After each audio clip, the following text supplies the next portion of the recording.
The show starts in 3, 2, 1, go. Good morning, CaneSport. It's October the 27th, 2025. I'm Gary Ferman, the publisher of CaneSport.com, joined once again this morning by our managing editor, Matt Shodel, as we discuss the news of the day, presented today by Modelo, your beer of choice if you're a college football fan. College football fans have been drinking Modelo all season long. We'll talk more about Modelo later in the show. But, Matt, we have a lot to unwrap here coming off of Saturday's game against Stanford, another crazy Miami Hurricanes outing. God, it's amazing how there's always something to talk about. You know, the season starts so wonderfully, and, you know, we watched how prepared Miami showed up to play Notre Dame, how well they played on both sides of the ball, how they built momentum. People were talking about the most complete team in college football. And then the fourth quarter at FSU came, and this team just seems to have hit a wall, at least hit a wall for a while, until the second half on Saturday night, and then just turned it up a notch and exploded over a tired and overmatched Stanford team. And that kind of leaves you saying, like, whoa, like what is going on here? What was the story in the first half? What was the story in the second half? Do we react to either one? If we do, are we overreacting? Has this team morphed into something different than what we saw at the beginning of the season? Offense certainly does not seem to be coming as easily as it did in those first several games.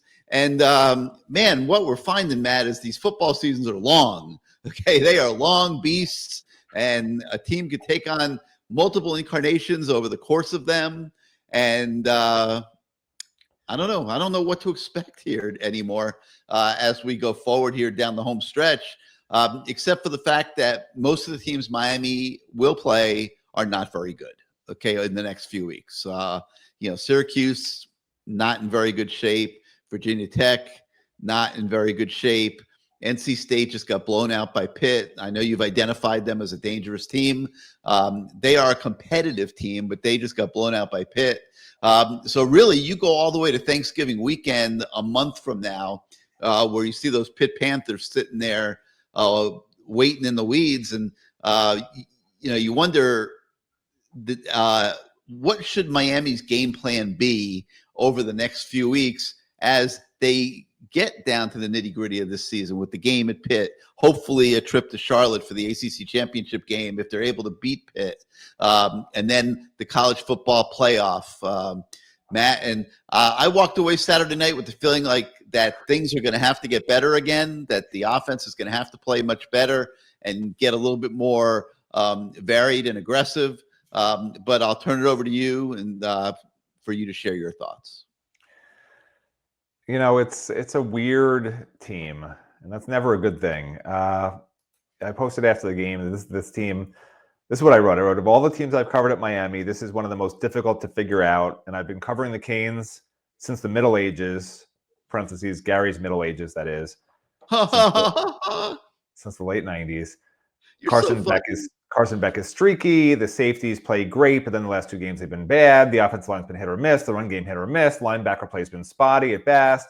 Malachi Toney's great. The rest of the guys are just okay. Josh Moore should be starting and playing all the reps, in my opinion, is what I wrote, and I believe that. Tight end passing game is non-existent. The place kicker doesn't have my full confidence anymore since he was 4 for 11 previously, missed his only kick last week. You know, the only consistent positions are cornerback and defensive end. And at defensive end, if Mestador's out for a while, somehow Mario left him off the injury report this week. I guess that was just an oversight. Oh, you're so funny. But if he's out for a while, you know, I think they need to. They started Marquise Lightfoot, which is he's not an every down defensive end. Everyone knows that. I think you got to put Armando Blunt at end and hope that Dante Simpson, who had a nice big play late in the game, can be that guy at tackle, because they've been trying to use Blunt at tackle because they need help at tackle, right? And he's big enough and strong enough to do it. But if Messler is going to be out for a while, that's the guy who's got to be the starter. Hopefully he won't be. I mean, hopefully there's nobody else there that I think should be there right now. I mean, if Hayden Lowe was healthy, great, but he's not. So, you know, there's just not many options. that are really good defensive ends with the size and physicality and speed to be every down defensive ends besides Blunt that are ready right now. So look, the team has issues. Clearly the team has issues, but like Gary mentioned, they should run the table. SMU is banged up beyond belief. Their quarterback re-injured something last game. He can barely move around. 2 starting offensive linemen got hurt this past weekend. They don't know their status yet for next week. Chris Johnson got hurt. He's their speed back, right? You know how often they like to use that position. One of their top defensive ends is out. And they just lost, with 12 points, right? They were exposed a bit without these guys out there. Then they play, and they're favored by double digits for a reason on the road. Then Syracuse lost a starting quarterback. They're done for. NC State, I agree. Look, NC State, they were tight with Notre Dame for a half, then got killed. But they've lost 2 in a row by 29 to Notre Dame and then 19 points to Pitt. And they're probably going to lose to Georgia Tech this weekend, right? So they're going to lose 3 in a row, go on a bye, be woe is us. It's hard to imagine them beating Miami, but they do have the talent on offense to score, which is what I always said is going to cause Miami problems, teams that can score against them. But their defense is awful. So, I right now NC State is not a big concern, but certainly more so to me than Syracuse, more so to me than Virginia Tech, which is 3-5 and probably should be 2-6. They eked out a home overtime win against Cal last weekend. And then Pitt is obviously the big problem, right? Pitt could be an issue. And Gary mentions that they can run the table and get to the ACC title, which is great. I'd actually rather in the current system they make it to go undefeated in the regular season and don't make it to the ACC title, because I know some people want them to win the ACC title, right? But here's my take on it. Okay, if you run the table in the regular season, you're going to be ranked in the top 12. You're going to be in the playoffs. You may not have a home game like you would if you run the table and win the ACC title. And you may not have a bye. Maybe you get a bye even if you run the table and win the ACC title. Maybe, but that's very much to be determined. And that's something that's worth playing for, obviously. But the team that we've seen so far has warts, like we thought. Before the season, we talked about all the warts, right? It's not a championship level roster. I've been saying it over and over. What are the warts, Matt? Let me just stop you for a minute. What are the warts? I just went through the whole list. Well, tell me what the warts are. No, seriously. I'm being dead serious here. Yeah, I'll read it again. What would you say the warts are? Because I'll before the season, we would have said defensive tackle is a potential wart, and it hasn't really been. We would have said linebackers were a potential wart, but they really haven't been. Whoever would have imagined that maybe the greatest wart would be the inability of talented young receivers to get on the football field? But what would you say the warts are? That's the mystery of this team, in my opinion. The warts before the season or the warts now? No, the warts right now. What are the warts right now? All right, I'll read it again. You weren't paying attention. Carson Beck is streaky. The safeties played badly the last 2 games. The offensive line's been hit or miss. The run game's been hit or miss. Linebacker play's been spotty at best. The wide receiver, Malachi Tony's a star. They have a bunch of guys just okay. I literally read it all off. Defensive end and cornerback, the only consistent spots. But now you got an injured defensive end in Messidor. They might start double teaming Bain. You got to have another answer at the opposite side. Should it be Blunt? I mean, we literally just went over all this. Yeah, I think you're being an alarmist. Ton of question marks. And I've been saying, even when they were 5-0, I said this is not a championship roster, which people were yelling and screaming at me about. But it clearly wasn't, and it still isn't. And fans are right to be worried and upset off the first half against a terrible Stanford team, coming off a loss to Louisville. Great teams respond to adversity way differently than this one did in the first half. Quarterbacks respond to a 4-interception game way differently than they did than Carson Beck did in this game. I get it was rainy, but he threw a ball right to a Stanford guy that just dropped it. He misfired to open receivers the whole first half. He was much better in the second half, but if you look at his passes beyond 9 yards of the line, he was not good. He didn't grade out well in any area of the game at all. He wasn't above 70% in a single passing metric for Pro Football Focus, which looks at, did he make good reads? Did he make good throws? And yeah, they don't know the play that's being run, but he's graded out fine in the past, right? This was one of his worst graded games off the heels of a really bad game. So anyway, I'm not rehashing all that, but I think everyone knows this is not a top championship level roster. I don't think that can be debated. You're watching that game and you're saying the safeties are playing terrible? Like I didn't walk away saying that. Well, I didn't until I saw that they had 2 tackles each, and their grades were in the 20s and 40s for tackle grade. They had terrible overall grade, 2 of the worst grades on the defense, and then the prior week they were taking bad angles. Like I don't remember this other than a ball that I guess was thrown right to a safety. I don't remember them making any plays the last 2 weeks are particularly good. And I remember the Poiser in particular missing a ton of tackles last week, and they weren't noticeable this week. So. I as I reflected on the game, I thought at the time they played, I thought they were okay. I didn't think they were great or terrible. I thought they were fine. But then as you look at some of the metrics, you say, you know what? Why are they the two worst defensive players grade-wise? They probably didn't play real well based on Pro Football Focus going over every single rep with they have multiple people that look at each rep and give them a score. So for them to each have gotten really bad grades means they didn't do much in the game to dominate or to win their reps. But this is the bigger question, because Miami should win the rest of its games, except for maybe Pitt. And it'll be interesting. It will, depending how Miami plays over the next several games, they might not have might not be a big favorite at Pitt at the end of the season. It'll be interesting. But even losing that game to me is a colossal fail. Like you can't. Right. So here's the thing.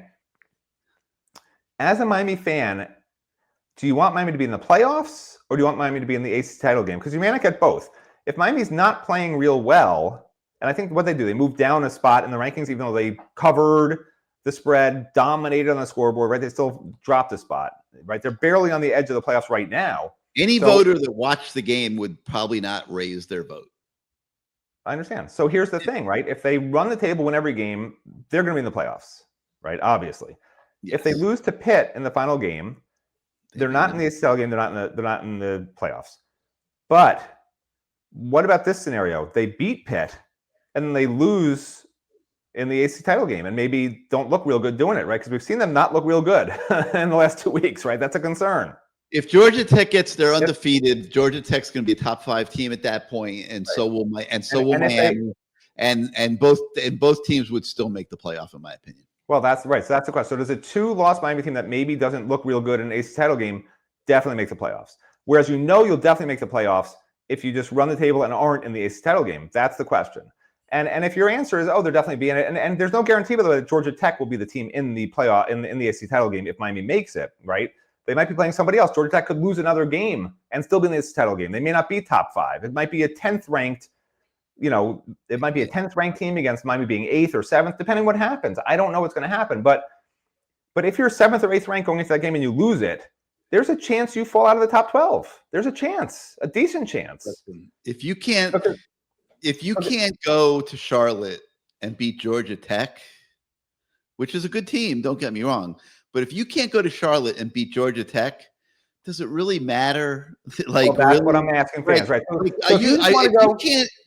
that's my question. Are you going to beat Ohio State? Are you going to really? That's my point. Would fans rather just go to the AC title game and say, okay, it was a good year, or would rather go to the playoffs? To me, how about this? I think the AC title game is a punishment. I see the AC title game as a punishment because you can't, in Miami's situation, you can't go up. If you lose another game during the regular season, you're not in the ACC title game. So you have to run the table anyway to make the ACC title game. And then if you win it, great. But if you lose it, you might get punished, and if you lose it, and if you win it, when you get a bye, fantastic. You're getting what you deserve. I mean, come on, man. I don't like to raise the standards here. Okay. And I know a lot of fans are frustrated, and there's a reason to be frustrated. You're better off having a week of rest going into the playoffs than playing in a brutal, physical AC title game and then going to the playoffs. I'm sorry. But it would be. It's a punishment. It's a punishment physically for players. It's a punishment ranking-wise potentially for players. Isn't that I think it's a 2 or 3 weeks of rest if you don't play in a conference title game. I guess it's 2. It's still another game. You can get players hurt in a massively physical game. And the only reason that it would be a good thing is if Miami can somehow get a top 4 spot in the country. That's the only reason to do it. Because otherwise, you might have home field.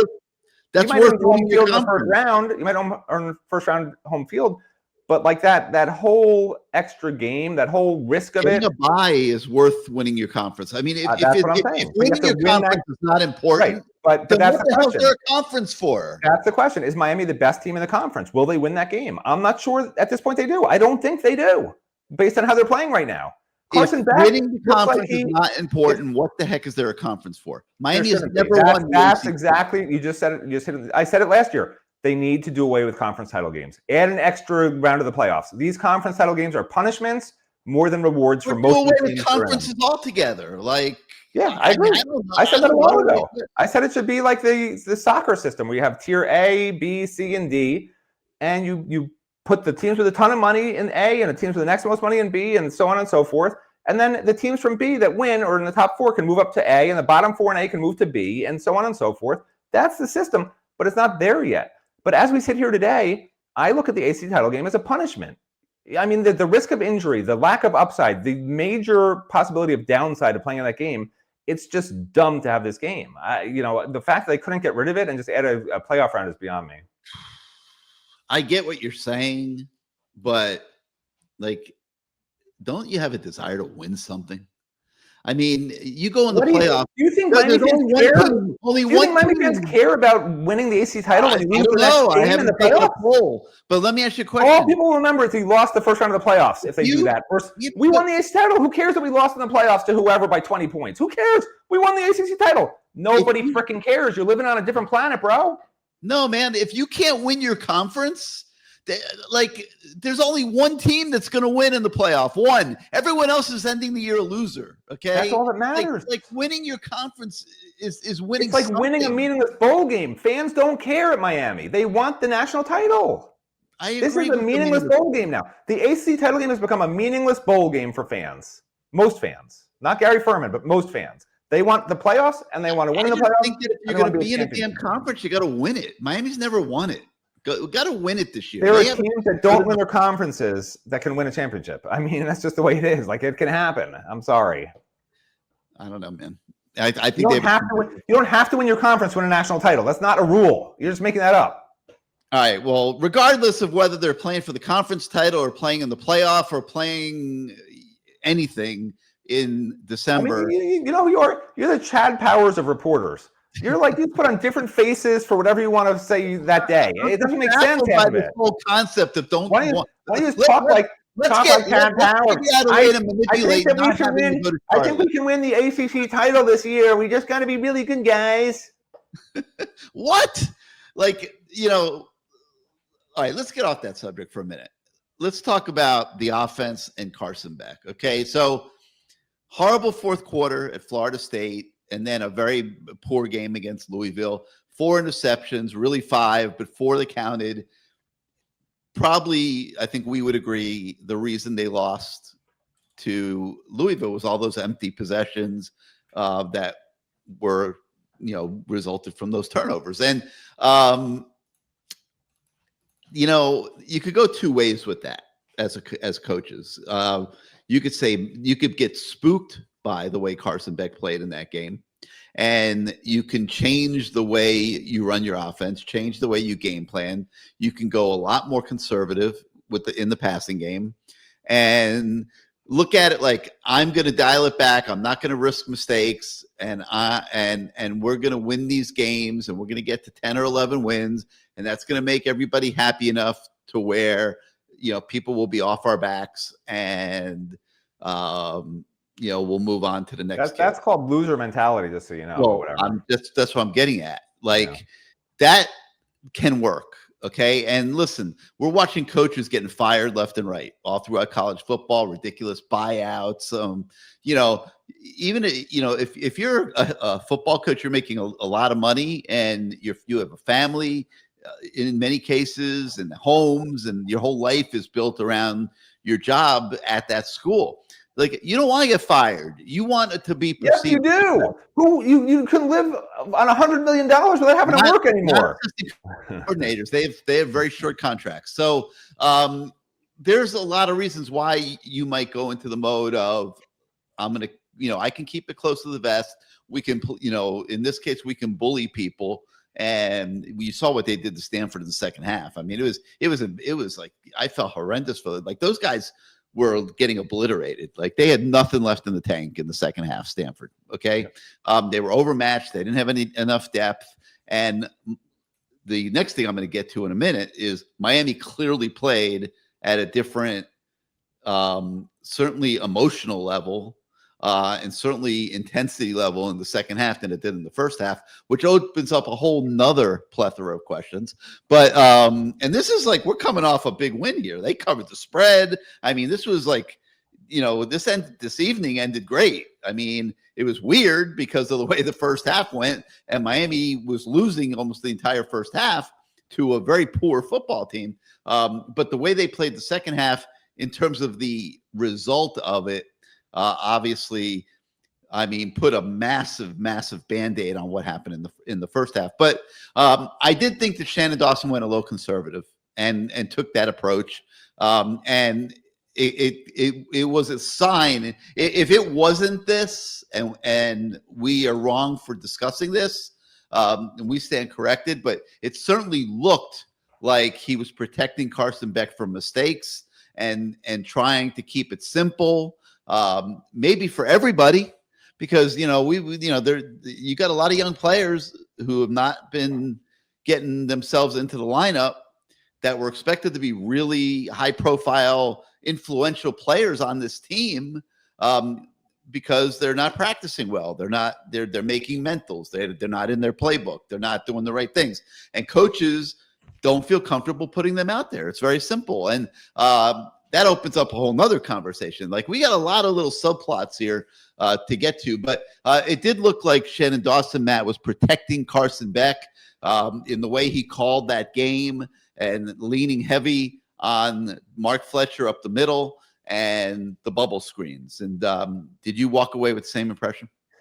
Yeah, it's certainly the same offense. I mean, the runs up the middle, and actually, you know what? I didn't even put this in the. We do a Pro Football Focus on the site for those of you people who want free stuff and refuse to go on our site and look at our analysis. Good for you, people. I didn't even look at the run. How many of the runs just went straight up the middle, or in between the tackles? I'm looking at that right now. It was the same 75. It felt like every run was right up the middle. Here's the directions of the runs. Let's see. Oh wait, this is for the whole season. I have to find the game. I'll find it in a sec here.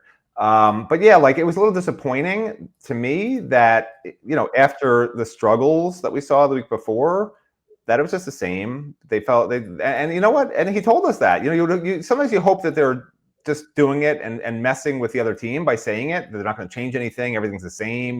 Players were saying it too. Like, oh yeah, right. It's all the same. They're going to tell the other team what they're doing right. And then it's the same, So let's see. So Mark Fletcher ran 14 plays up the middle.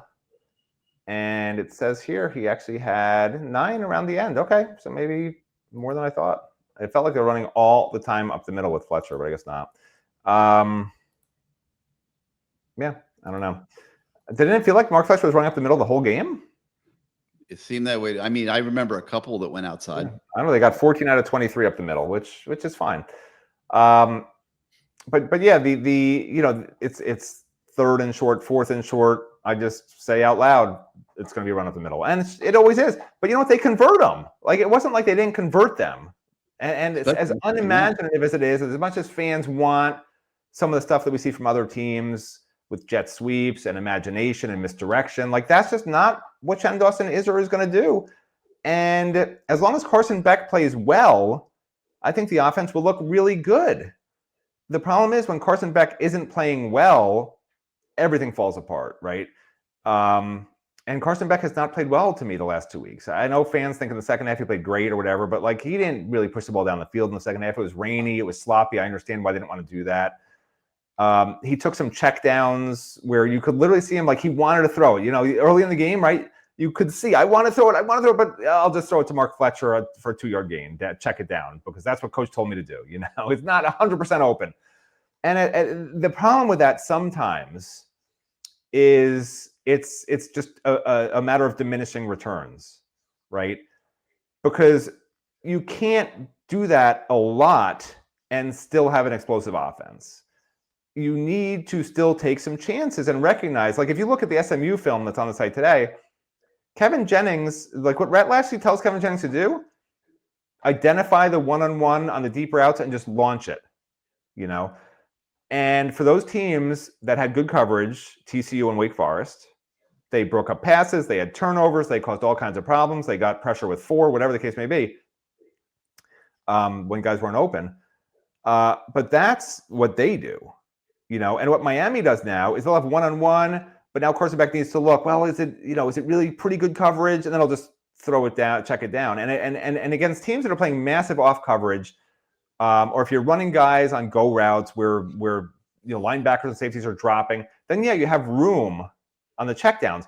But this past weekend, the first half against Stanford, the checkdowns, They weren't doing any of that. It was just there would be a route, and Carson Beck would look down the field and say, "Oh, it's not there. I'll check it down." But they didn't put a system in place that had the checkdowns open like they were against Louisville. It wasn't like at Louisville where we were watching on film and guys were open by 20 yards. Because guess what? Stanford has coaches too, and they said, "Oh, you know what Miami's going to do?" They saw how Louisville was playing so off coverage, and they had all these checkdowns for massive yards they never took advantage of.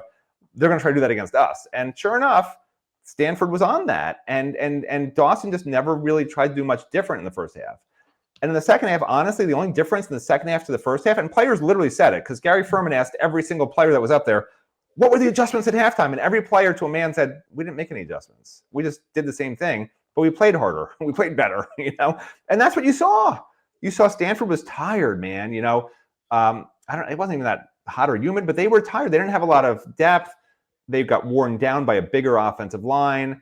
They got worn down by a team that has better athletes, faster athletes that you got to chase all over the place. Like Stanford had to play at 120% energy to match Miami's 80% energy, just because Miami is that much bigger, faster, and stronger than every single player on Stanford's defense. So when Miami was at 80% in the first half against 120% for Stanford, it was a tie game. But once Miami amped up to 90%, they still weren't 100% in the second half. They don't look that excited to be there. But when they amped up a little bit to 90%, and now Stanford's tired and is playing at 70%, I mean, that's what you saw, because Stanford's a terrible defense. Stanford's a terrible team. And we know this. I know they beat Florida State and they can hang their hat on that. Fantastic. Not that FSU's great shakes or anything, but this is a Stanford program that's won 4 or fewer games for 4 straight years. They lost bad games already this year. Like, they're just not good. They're not good at anything. So that's why it was so shocking. And that's why fans were, I was looking at our message boards in the first half and it was just ugly, man. Fans were like, the season's over, fire Dawson, fire it was everybody. Scary. And I don't post it those times because I know what's going to happen. I felt like posting at the time they're going to win by 30 points, and they won by more than that. I felt like posting that, but it's just such anger and vitriol because this is a program where the fans are so used to seeing this. They're so sick of it, and they want it to be different because even when Miami was 10-0 in whatever year it was, 2018? No, not 2018. Whatever that Mark Richt year was, 2017. Even when they were 10-0, you could see it coming. Fans saw it coming, right? Miami was barely eking out wins. Last year, when they started undefeated, barely eking out wins, winning because a Virginia Tech guy had a foot out of bounds when he caught a Hail Mary, winning, barely against Cal, winning barely all these games. You saw it coming, and it catches up to you. And that's what Miami fans are seeing now. They're seeing that this will catch up to them if they don't change anything, and they're not changing anything. They're just still doing the same stuff. They're just happen to be better than Stanford by a mile. And when you get up against a team that's maybe close to you or is trying harder than you or just has a great day and doesn't make mistakes that day, and their quarterback throws 3 passes he normally doesn't throw, perfect target on deep passes, all of a sudden you're in a dogfight and you maybe wind up losing and fans go ballistic. And you just sort of sense it coming. And that's what fans are upset about. It's like you're watching a horror movie and you know it's not going to have a happy ending. Well, do horror movies have happy endings? I don't go to them. They're too scary. Maybe they do. But you get the sense this is a horror movie that will end with the Jason wearing the mask, and he's like, everyone's dead. I'm the last person alive on earth. That's what it feels like. And until Mario proves that this is a different program and a different team that can actually have a happy ending to a horror movie, that's what I'm waiting for. But I'm not going to pretend that I'm going to see a different ending anymore. I was saying after the first 4 or 5 games of the year, I'm like, the horror movie's over. This is great. I can't see him losing another game. And now I'm back where I was before the season. I'm like, they're going to lose a couple of games. It's not a championship level roster. It is what we thought it was. Carson Beck isn't, he isn't Cam Ward. Clearly, we knew that. But he may not even be, I don't want to say a name and get him in, I don't want to have people yelling at me. But he's just he's not a top 3 or 4 round draft pick the way he looks. And that's what you need sometimes to really run the table the rest of the way, right? Every game for Miami is a playoff game now. Every game is a playoff game. But, here's the thing. They could probably do what they did on Saturday night and beat SMU, beat North Carolina State, beat Syracuse, and get to Pitt with a 10-1 record. They probably can do that. They should do that. But here's the thing. How many times have we said they should do this and it doesn't happen, by the way? Right? No, wait a minute, Matt. Wait a minute. Should they do it? Because here's the question. Of course. No, well, here's my question. If you're playing the way they played Saturday night with, just running Mark Fletcher and throwing bubble screens and keeping the passing game simple and having no downfield or intermediate passing game and no screen passes, no draw plays, no, you go on and on. The tight end, totally invisible. A lot of talented guys not making contributions. I mean, Jordan Lyle is this guy is a guy capable of being Clinton Portis, level player who's going through this season doing absolutely nothing. Like they could keep doing what they're doing and get to Pittsburgh 10-1 and say we won double-digit games and we improved and we built and the whole thing. But you're going to get to those games at Pitt, in Charlotte, potentially in the college football playoff, and you're not going to be ready to be competitive in those games. Like you're not going to have a chance to win. You're going to be a double-digit underdog to an Ohio State or an Alabama. I got news for you. Notre Dame has passed Miami now in the ESPN FPI. I mean, Notre Dame's playing well. They had the same thing happen to Notre Dame last year. They were not great early, and they got better and better. That's what teams are supposed to do: get better and better and better. Adjust, change things, develop your roster, develop your playbook as the season goes along. Make plays that match up against other teams. Shock other teams with plays they haven't seen you run yet. Miami's not doing that, and I would love to see him do it. But if they keep winning, it's hard to argue. But the last two games, there's a lot to mull over, I think, for these coaches. I mean, we saw this team was the universally acclaimed most complete team in college football a few weeks ago. Well, that's the media being the media. That was never true. But what I'm saying is that you just let that go for the sake of safety, and you don't try to raise your game to the next level and get to it's funny. That's a great point, because Mario talks about the rat poison, but really what rat poison is it prevents coaches from changing. There's no metamorphosis. When everyone's telling you you're the best team in the country, if you change things and it goes south, because that could go either way when you change things, then you're the idiot, right? Then you're the moron who ruined the best team in the country. And that's the real rat poison I think Miami fell for, because when they were being called the best team in the country, they changed nothing. And Louisville took total advantage of that. And again, against Cal, they changed nothing. Mario needs to look inward for the rat poison. The rat poison is being home brewed in the coaches' offices. It's not coming from the outside. It's coming from the inside, because they had a team that was so good that they didn't have to change anything, and that nobody could stop them. And Shannon Dawson had the what's the word, the old Greek term where you think you're better than the gods. I can't remember the name for it, but Shannon Dawson had that and I'll look it up in a minute. But he had that where he thought what they were doing, it didn't matter who they were playing. Nobody can stop them. And he said that to you. Remember, you asked him a question. He said, there's nobody can stop our offense. We run our receiver trees can't be stopped because it's based on whatever they do to us. We just respond in our own way, and it can't be stopped. I mean, that's literally what he told you. Except if the guys on the field are not making the right decisions, and then it could be stopped. And that's why we see so many of these young guys not playing.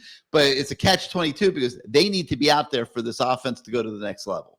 Okay, if they can't get out there, then hubris. That's the word, hubris. That's what I was looking for. Yeah, but if all these guys can't get out there, Josh Moore, JoJo Trader, Elijah Lofton, Jordan Lyle, who's not out there for a different reason, whatever. If all these guys, you're talking about personnel. I'm talking about actual. Yeah, but what I'm talking about is personnel contributing to the overall product, which allows the product to elevate itself as the season goes forward. But I mean, that is not happening. Okay, that is not happening at this point. Scheme per team is lacking. That's clear.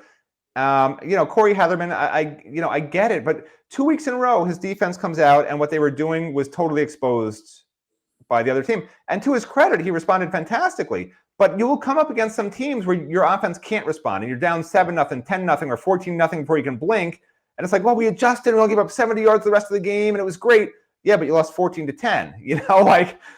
You need to bring it to them early, not let them keep bringing it to you like it was the last two games. And I'm hoping Corey figures out, a little way to tweak things where he's not, what happened the last 2 weeks doesn't happen again with these long first drives by both these teams they played. Listen, team scheme, they do their homework and they look for. An offense can scheme for you, but you can also scheme for them. First drive of the game, probably the toughest to defend because that's when teams roll out their game plan, and they've been figuring out where you're weak, and lots of teams will have success doing that. But the point I'm making is that, like, it's a fork in the road to me. And you know, you don't want to come across as being negative or harsh. We're not negative and harsh. We're analyzing what we're seeing, and I see a fork in the road right now, coming off the fourth quarter at FSU, the bad game against Louisville, the bad first half against Stanford, and then you have this great second half where Miami just physically pummeled Stanford, and you have to decide yourself whether you want to overreact to that or not. Or is that a trap? And I wrote this after the game. Underreact is going to be the problem. Me, I'm underreacting to it. I think it's a trap because I don't see how this team can accomplish goals at the end of the season if it does not get back to elevating its game week to week, expanding the playbook, expanding the involvement. It's actually simplifying the playbook. If you look at what Louisville did for its quarterback, that's what Shannon Dawson needs to do for Carson Beck, because Carson Beck clearly needs wide open receivers to make plays. He's not throwing the ball near guys sometimes. And then when you're throwing into a tight window, throwing into tight windows earlier in the season, he's not anymore, right? You have to understand where your quarterback is right now. Confidence, clearly.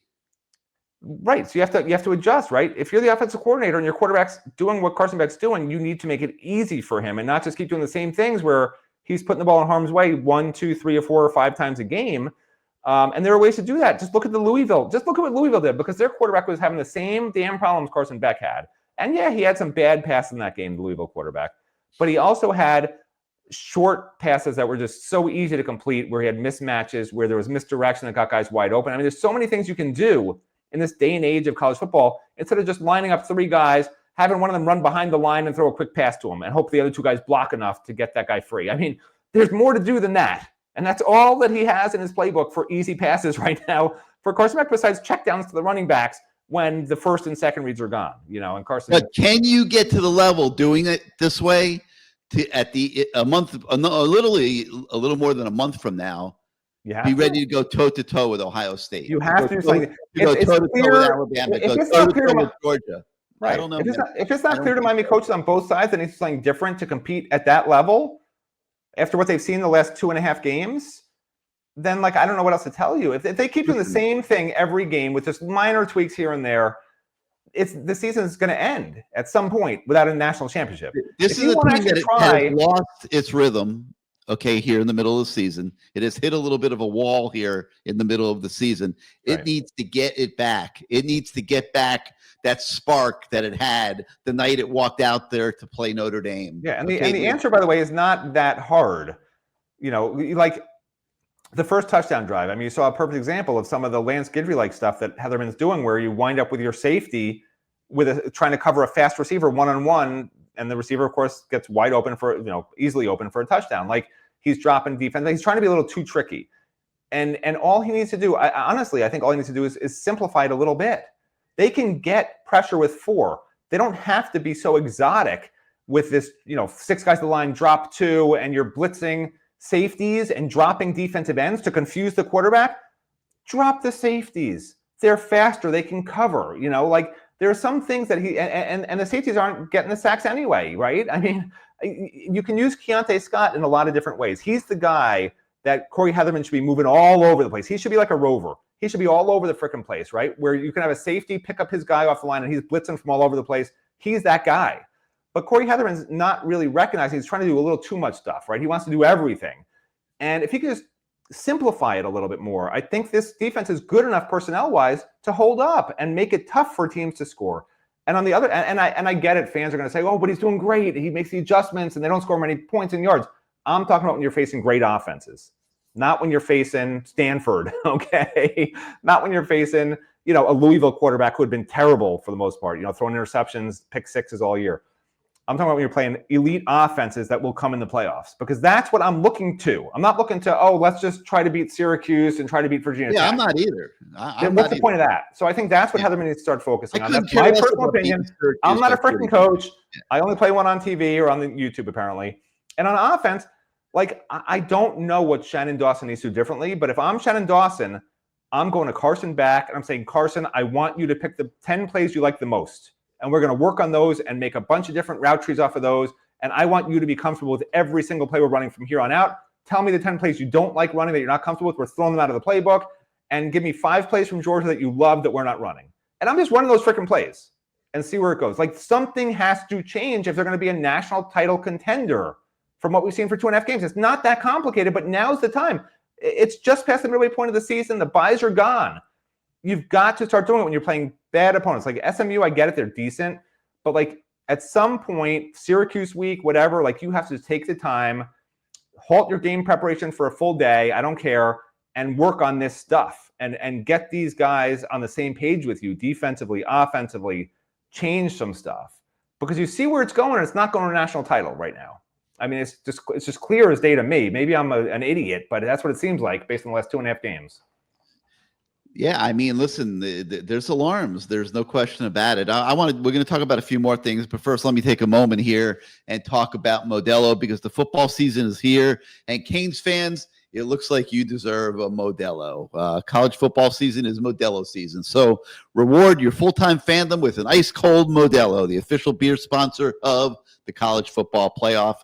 The Modelo Recruiter is back in action, looking to reward all full-time fans who give their all for their team. And if you're listening to this, that means you are giving your all to your team, and you deserve an ice-cold reward. So some things in life are just made for each other: peanut butter and jelly, macaroni and cheese, and college football and Modelo. So you live and breathe college football. That makes you a full-time fan, which means you deserve that Modelo. So go grab yourself a Modelo today and stay game day ready all season long.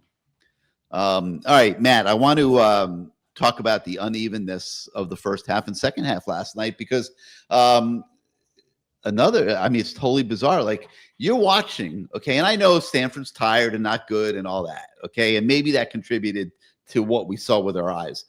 I saw a football team playing with a lot more spirit, with a lot more intensity. The defense was unbelievable, okay? And that's why I asked the questions about what happened at halftime, what was said at halftime. That was a different defense the second half than the first half, and they played okay in the first half after the first drive. But Stanford was totally helpless. I mean, and I know they're bad and the whole thing, but like, we're talking about a college football team that was totally helpless against the Miami defense in the third quarter. It was insane. They had -1 yards of offense in the third quarter. Fourth quarter, they picked up a few garbage plays here and there. But, I mean, Matt, it was startling, okay, at least to me. I want to know if you saw it the same way. Like, was there really the differential in effort level from the first half to the second half? Or did it just look that way because Stanford was just so darn beaten and tired that they had nothing in the tank, and that's why it looks like so bad? Well, okay, you're talking on defense, right? Well, both. I mean, I thought the offense came out and scored what? 6? Yeah, offense. After the one at the end of the first half, they had 5 of 6 possessions in the second half. They scored touchdowns. Yeah. The physicality. And the one was because of a 4th down drop pass. Right. The offensive physicality took over in the second half for Miami. And yeah, Stanford's defense, like I said, is terrible. But what's interesting to me is the Miami defense, right? Because they gave up a 74-yard touchdown drive to begin the game, and they only gave up 70 total yards the entire rest of the game. Right. The entire rest of the game. So fantastic statistically, right? And I thought they played really well on defense. But here's what's sort of interesting to me is when you look at Pro Football Focus, and again, Pro Football Focus is not the end-all, be-all. They don't know what the defensive play calls are. They don't know where players are necessarily supposed to be. But they are coaches. Pro Football Focus uses coaches, former coaches, who are evaluating the film and giving grades. Like, that's their shtick. That's what they do. And as you look inside the defensive grades, and I noticed it too, it's not like Stanford receivers weren't open. Okay, they were open. The quarterback passes were pretty bad. What I thought Miami did a really good job of was stuff in that run game. And yeah, Stanford's starting running back was hurt. But the backup, this Tab kid, he had run for 100 yards against Florida State, even though it was on like 28 carries. He had 100-something yards. I mean, he was good against Florida State, not great. But I thought Miami did a really nice job of run defense as a team run defense. And I do think Miami's secondary is really good. The cornerbacks in particular, the safeties, like I said, haven't been great the last couple of games, but the cornerback play for Miami, I think, has been stellar. Ethan O'Connor, I think, really stepped up in this game. Okay, and that's big because with him, Xavier Lucas, Keontae Scott, and OJ Frederick, you have arguably the best or one of the best secondaries or cornerback groups, in my opinion, in the ACC. And that's why SMU's in big trouble partially this weekend. Because like I said, and you can see it in the film study this morning, they love trying to toss up one-on-one to their receivers and have them win battles. And good luck with that. I think Miami outclasses them, cornerback versus receiver. And the other interesting thing from this game, as you look at it, and this gets back to the Pro Football Focus grades, if you look at the grades on defense, Miami did not do particularly well. And what that tells you is that even though Miami only gave up 144 yards the entire game, okay, on film, they weren't dominating the reps. Individual players were not always winning their individual battles, just Stanford wasn't executing. They were, as they like to say, shooting themselves in the foot. They were having that one man make a mistake every play type situation for the Stanford offense, which is typical of Stanford, right? That's why Stanford is Stanford and Miami is Miami. But like I'll give you a perfect example, right? Ruben Bain was outstanding as always, 89 grade, and he had a 90.7 pass rush grade, right? This thing has a bad Stanford offensive line, okay? 90.7 pass rush grade for Ruben Bain. No other defensive lineman from Miami scored above 68% in pass rush grades. That means they were not winning the point of attack. 70 is considered decent, right? Like average. They were below average as a pass rushing group outside of Ruben Bain against a bad offensive line. That's not good, okay? Linebacker grades. Mohamed Toure, 52.6 overall grade, bad grade. Basains, yeah, he had the interception, but 62.7 overall grade and 45% grade on run defense. 26 grade on tackling. Bad play at linebacker, okay? And then, of course, cornerbacks were fantastic, and the grades showed it, right? Xavier Lucas had a 90.6 cover grade. I mean, that's ridiculously good, right? Keontae Scott, 87.3 cover grade, ridiculously good. Ethan O'Connor, 73.3%, didn't allow a catch. Remarkably, really, really good. Which is great. Cornerback play is great. But then again, we talked about the safeties. Zechariah Poyser, 53%, 28% tackle grade. Jacoby Thomas, 63.9 overall grade, 48% tackle grade. Like bad play by the safeties. So as you look at the grades, and if you believe in what these former coaches saw on film and the reps, then the only guys that did well on Miami's defense were the cornerbacks and Ruben Bain. And that makes no sense to me. I know, it makes no sense, right? Because they give no yards. They give no yards. So either these coaches are idiots, or Miami was just able to take advantage of a team that sucks on offense. And maybe it's a little of both. But the point is they're going to be tested much more this weekend, regardless of all the personnel that's banged up at SMU. And I mean, Rhett Lashley, that's all he talked about post-game was, oh my God, we are so banged up. We haven't had a bye yet. They don't get their first bye until 2 weeks from now. And that's another thing Miami's fortunate with. Like, yeah, they have a couple injuries here and there, but nothing like major. Messidor can be overcome. There's teams with 4 or 5 injuries. Syracuse lost its starting quarterback early in the year. Miami is so healthy compared to other teams that it's remarkable. And so that's another benefit for the Hurricanes right now. But it's going to be interesting because SMU, Lashley will scheme things up. And I think if Heatherman is able to have a pretty good performance against SMU, then I think Miami will be rolling pretty good. But again, I'll be curious to see if SMU tries to take advantage of these mismatches that Heatherman seems to provide at times, right? With ends covering receivers, safeties covering fast receivers. He's going to try to get those matchups and have his quarterback take advantage of them. That's what Leslie does. So I'm really curious to look at the tape off of this game next weekend and sort of see, because this will be a chess match of sorts. I know I always say that Heatherman doesn't play chess, he just murders you. But I mean, this will be a chess match, and Heatherman will have to play a little bit of chess this weekend because that's really what Lashley likes to do. All right, on the website this morning, we have a film study. We sent Matt to the lab yesterday to grind on some SMU tape, just what former Miami coordinator Rhett Lashley is doing at SMU that up until Saturday was working pretty well. They lost their first regular season ACC game at Wake Forest on Saturday, and Wake Forest is tough at home. No doubt about it, but that was a big disappointment. It was a close betting. It was like a 3-point line, so people knew that was going to be a close game. And SMU was favored by a few points, but But they didn't play real well, and I'm sure they're No, disappointed as they get ready for Miami. Neither team did. Both those teams were turning the ball over like crazy. So you checked out the film, not just that game, but others. Give us a synopsis before people go ahead and look at your film study. What's Miami facing in that SMU offense on Saturday? Yeah, I mean, it's if SMU had done better this past weekend, as weird as it sounds, because one game can be a one-off, but as badly as they did this past weekend on offense, and they were bad, turning the ball over, not having a lot of downfield success, run games going nowhere. They were pretty darn good before that, right? Before that, the least points they had given up, or the least points they had scored all year was 24 points against TCU. But this is not the same SMU team as the one that won 11 games for 2 straight years. Clearly not. And especially, even if they were healthy, they weren't, right? They lost so many pieces from last year's team that was undefeated in ACC regular season play. The offense can't run the ball. They have massive problems with their offensive line run blocking. They haven't run the ball successfully pretty much at all against decent teams. I think they're averaging 4 or less yards a carry or something like that. They really just go to the passing game most of the time. And the passing game's been good with Jennings, but not great. The biggest problem right now for Jennings, he had a lot of his impact last year was his ability to scramble, run the ball. It would lock up a linebacker either as a spy, or the ends wouldn't be able to rush quite as aggressively because they have to stay in their passing lanes.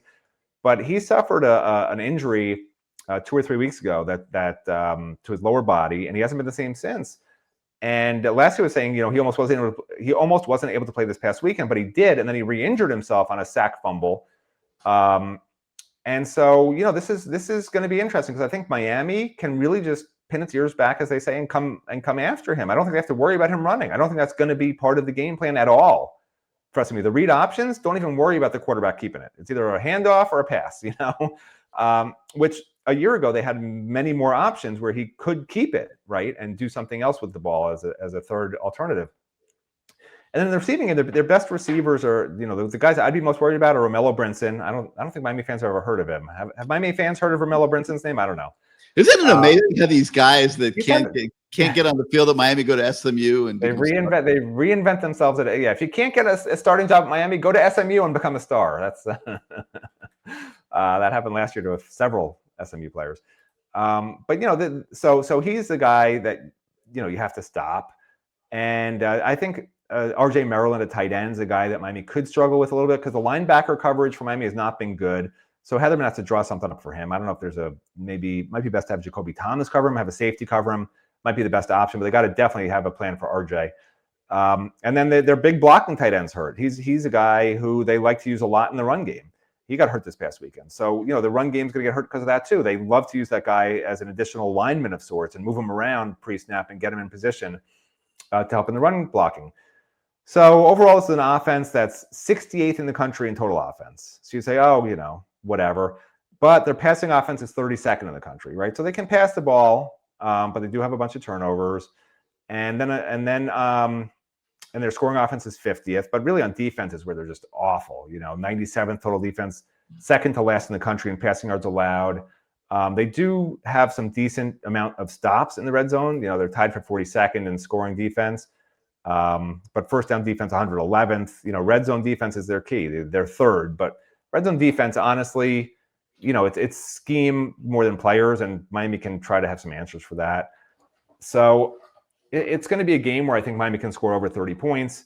It's going to be a game where SMU's injuries, I think, are going to be a real issue for them. And they're going to be hard-pressed to get 30 points. So there's a reason the line's 10.5. You would have thought it would probably be less on the road against a really good SMU team, but this is not a really good SMU team. This is not last year's SMU. Right. So I feel pretty good about Miami's chances. Yeah, I think this is the second toughest game remaining, with a big gap between Pittsburgh and SMU. And then there's a big gap between SMU and the rest of SMU to NC State is still a pretty big gap, and then an even bigger gap to me between NC State and the Syracuse, Virginia Tech remaining games also. Yeah, I would agree.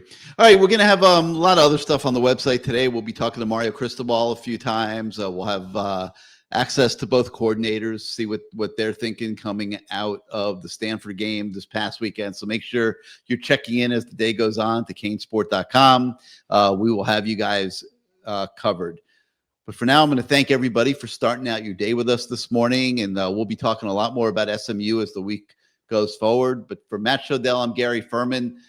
Thanks for starting out your day with us, and we will see you next time, everybody.